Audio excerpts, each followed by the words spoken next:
सोते वक्त अगर आपको झटके लगते हैं तो आप पर उन तीन चीजों में से किसी एक का हमला है।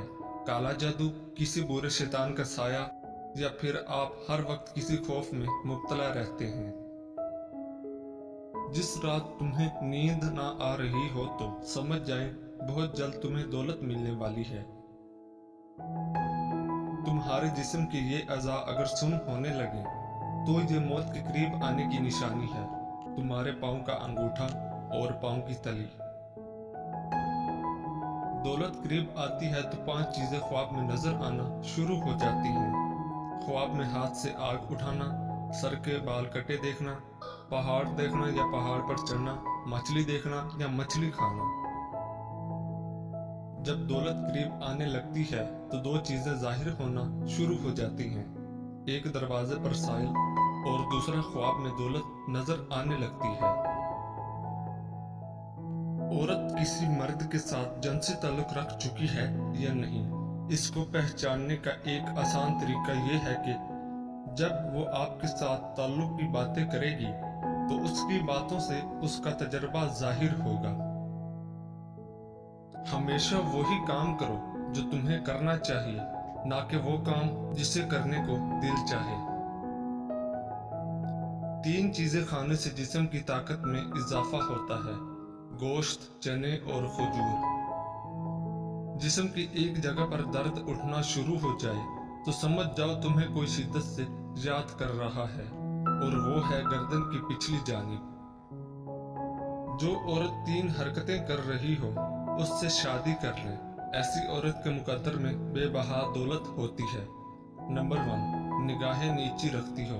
नंबर 2, कम बोलती हो। नंबर 3, हुस्न इखलाक रखती हो।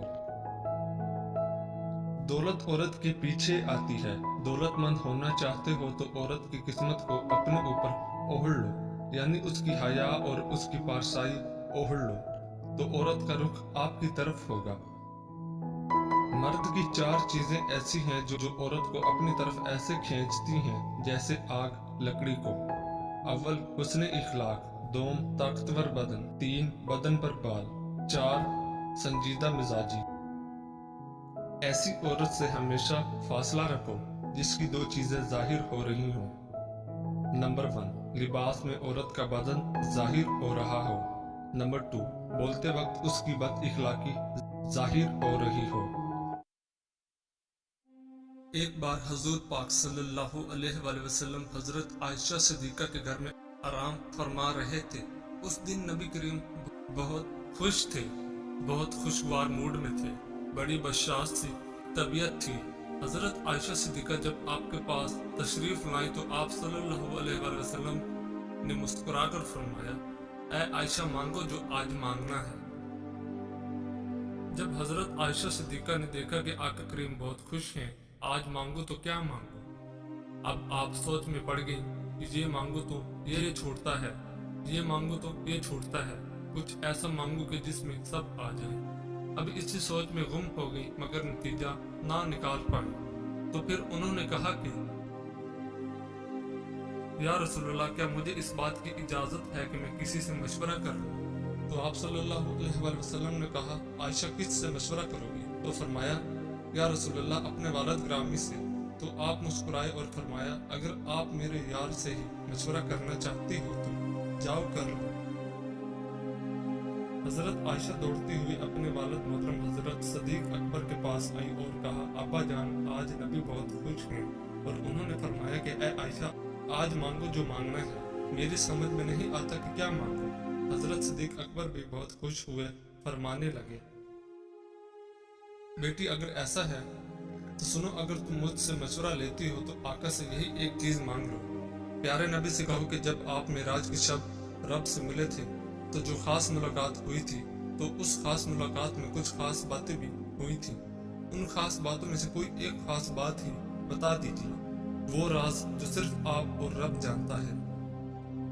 तो हजरत आयशा सिद्दीका दौड़ती हुई आई। नबी करीम ने हजरत आयशा सिद्दीका को आते देखा तो फरमाया, आयशा, पूछ आई हो? क्या फरमाया मेरे यार कार ने? कहने लगी, जी हाँ, पूछ आई हूँ।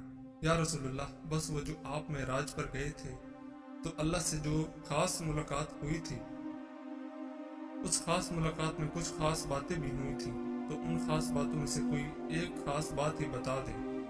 آقا کریم مسکرائے اور فرمایا، میرے یار غار نے پوچھا بھی تو کیا پوچھا؟ فرمانے لگے، عائشہ یہ راز کی بات ہے، لیکن میں وعدہ کر چکا ہوں، اس لیے ان باتوں میں سے ایک بات میں تمہیں بتا دیتا ہوں۔ تمام جہانوں کے رب نے مجھ سے فرمایا کہ جو شخص ٹوٹے ہوئے دلوں کو جوڑ دے گا اس کو جنت میں بھیجنا مجھ پر لازم ہو جائے گا۔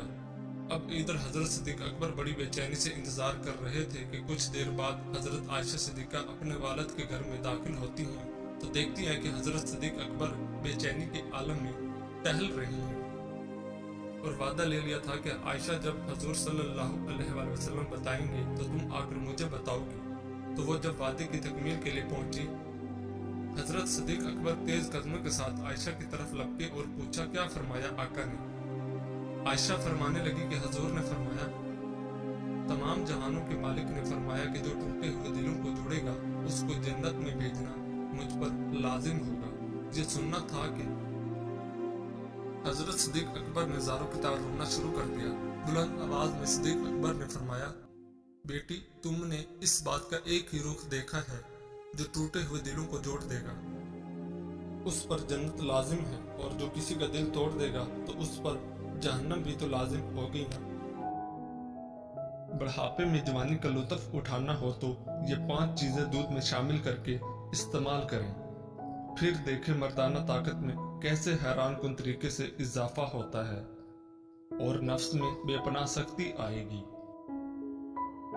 ہلدی کو دودھ میں ملا کر پینے سے نئے سرے سے زندگی کا آغاز کریں۔ یہ زرد رنگ کا مشروب صدیوں سے برصغیر میں استعمال ہو رہا ہے، اور اب مغربی ممالک میں بھی اسے مقبولیت حاصل ہو رہی ہے، کیونکہ یہ دماغ کو بھرپور انداز میں تقویت دیتا ہے، اور ہم سب جانتے ہیں کہ قوت باء کے عمل میں دماغ کا بھرپور کردار ہوتا ہے۔